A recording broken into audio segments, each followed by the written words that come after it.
Teman-teman pernah tahu nggak sih konsep ekonomi apa saja yang ada atau pernah diterapkan di Republik Indonesia? Simak video ini sampai habis ya, agar tidak terjadi gagal paham. Saya akan mulai dengan konsep ekonomi dari masa ke masa yang mengalami berbagai perubahan seiring perkembangan zaman, perubahan kepemimpinan, serta tantangan global dan domestik. Berikut adalah ringkasan konsep ekonomi Indonesia dari masa ke masa. Yang pertama adalah masa prakemerdekaan sebelum tahun 1945, ciri utamanya adalah ekonomi kolonial. Konsep ekonominya eksploitasi sumber daya oleh penjajah Belanda untuk kepentingan kolonial. Sistem ekonominya adalah dualisme ekonomi modern untuk kolonial dan ekonomi tradisional untuk pribumi. Fokusnya pada ekspor komoditas primer seperti gula, kopi, rempah, dan lain-lain. Nah, selanjutnya masa awal kemerdekaan 1945 sampai dengan tahun 1950. Ciri utama sistem ekonomi ini adalah pemulihan pasca kemerdekaan. Konsep ekonominya nasionalisme ekonomi dan anti-kolonialisme. Jadi sistem ekonomi yang digunakan waktu itu adalah campuran dengan intervensi kuat negara. Kebijakannya sangat penting, yaitu nasionalisasi perusahaan asing, pembentukan koperasi, dan tokoh utama waktu itu adalah Dr. Andes Muhammad Hatta yang dikenal dengan gagasan demokrasi ekonomi dan ekonomi kerakyatan. Selanjutnya masa demokrasi terpimpin tahun 1959 sampai dengan tahun 1965. Ciri utamanya adalah sentralisasi kekuasaan di tangan Presiden Soekarno. Konsep ekonominya berdikari, berdiri di atas kaki sendiri. Sistem ekonominya waktu itu adalah sosialis, nasionalis, dan banyak intervensi dari negara. Hingga timbul masalah hiperinflasi, ketidakstabilan politik dan ekonomi.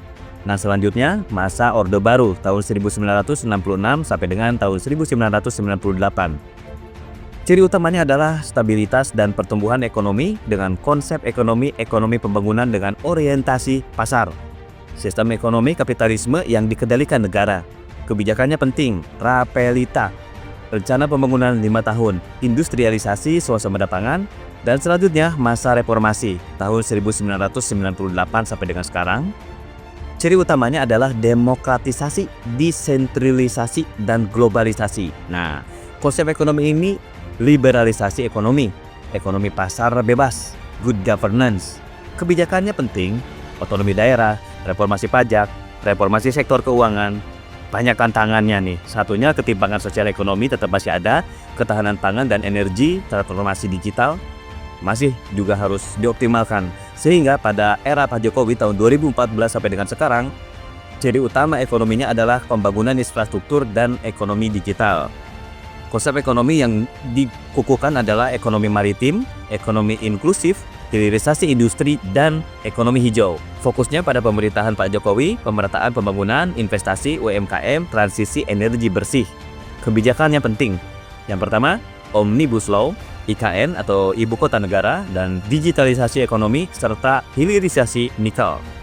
Nah, teman-teman, jadi kesimpulannya adalah konsep ekonomi Indonesia telah berkembang dari ekonomi kolonial yang eksploitatif ke arah ekonomi yang nasionalis. Kemudian ke ekonomi pembangunan berorientasi kepada pasar, hingga kini menuju ekonomi yang inklusif, berkelanjutan, dan berbasis digital.